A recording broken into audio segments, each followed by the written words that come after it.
Be ready. Sir, there are three factors connected with industrial relations. Firstly, sir, the management and officers should know the norms of industrial relations. I do not find any training program for training how to deal with the staff or how to deal with problems expeditiously. If they do not change their outlook, if they do not attend to the grievances in time, they will ultimately accumulate and create a grave crisis. And we shall again be falling in some trap, and strikes will become an annual feature, or there will be strikes many times. Secondly, sir, there are large number of unions. Last time a meeting was called of all the unions. There are craft-wise unions, station masters union, ticket collectors union, and so many others, and there is much scope for politicians and others to multiply unions because the occupations are 700 to 800. There are only two federations. The railways have not taken steps to eliminate multiplicity of unions. Unless this is done, there can be no concrete results. In order to make collective bargaining successful, I feel that the policy of industrial relations and industry-wise unions should extend to this.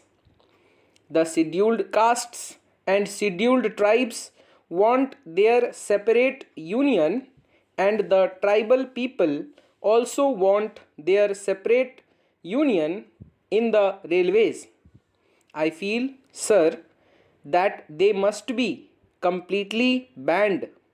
There should be large industrial unions which can deliver the goods and which alone can create an atmosphere of good relations between the railways and their employees.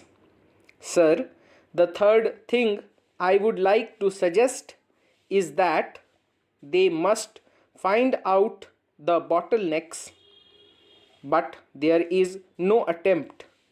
There is no wage policy.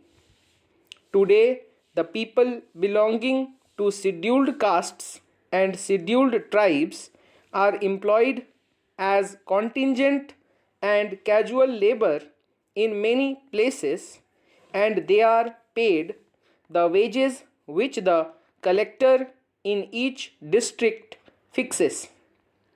This contingent labor, consisting of 2 or 3 lakh people at different places, is paid 50% less than what regular employees are paid or what the all India pay scale is. They have been working for years and are getting different wages in different districts depending upon the minimum wage or the collector fixing the pay scales and wages in that state. Discrimination is very great. I would like the minister to look into the matter.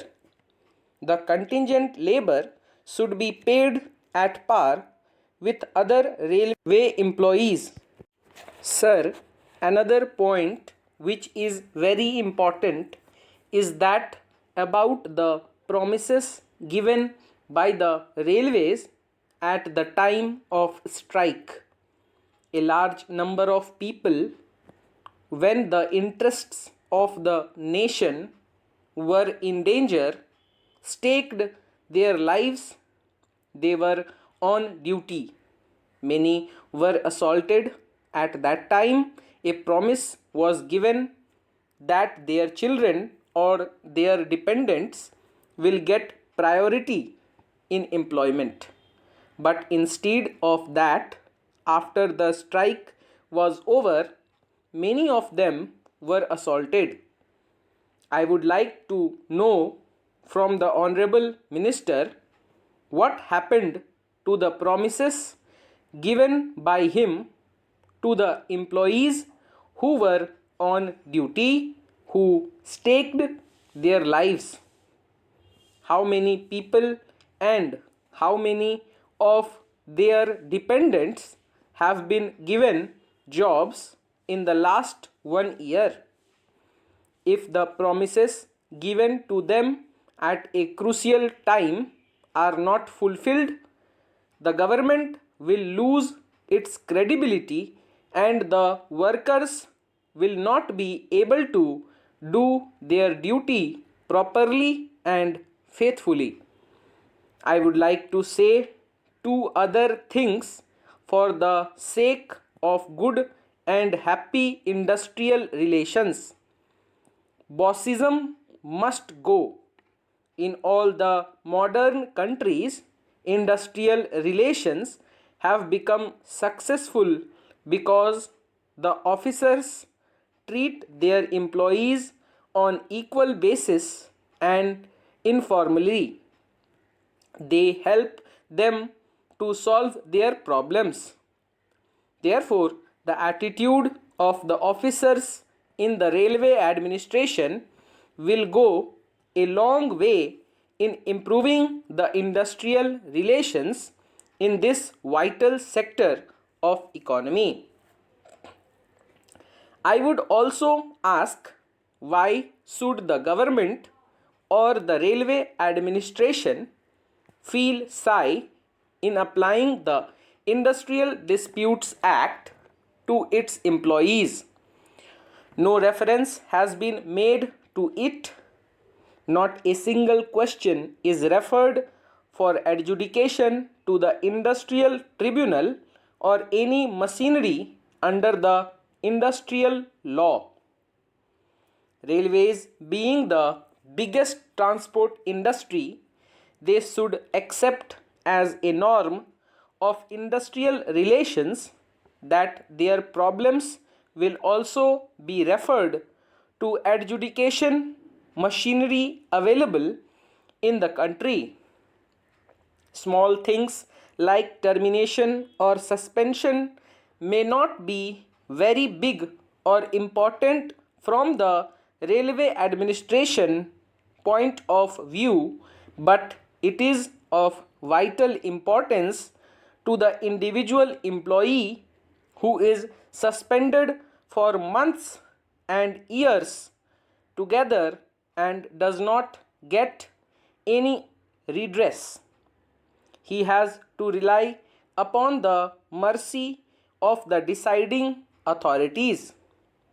It may take 1 or 2 years in the state from which I come under the Bombay Industrial Relations Act.